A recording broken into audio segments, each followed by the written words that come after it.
पाण्यामुळे अतिसारची लागण होत आहे। आज हे जांभली 6व-7व गाव आहे आणि या गावात जवळपास 25-30 पेशंट आतासुद्धा आहेत आणि काही 1-2 पेशंट या अतिसारामुळेच दगावले सुद्धा।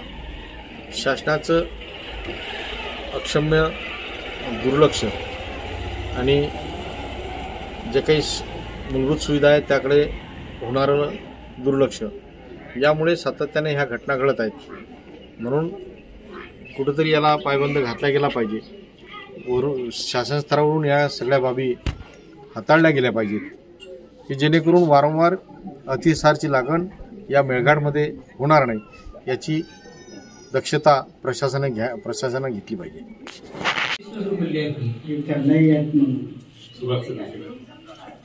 किती पेशंट दगावले आतापर्यंत? किती लोक दगावले? तसं 9 दगावले आहे पण 9 पैकी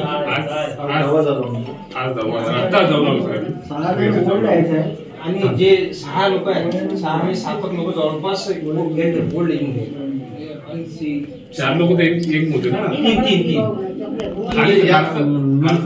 3 या बाकीच्या ना कसे किती घेतला? तुम्ही काय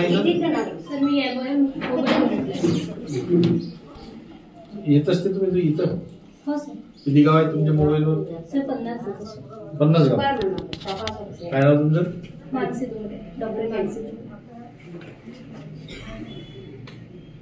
सर सब सेंटरला डॉक्टरच नाही आहे। आम्हाला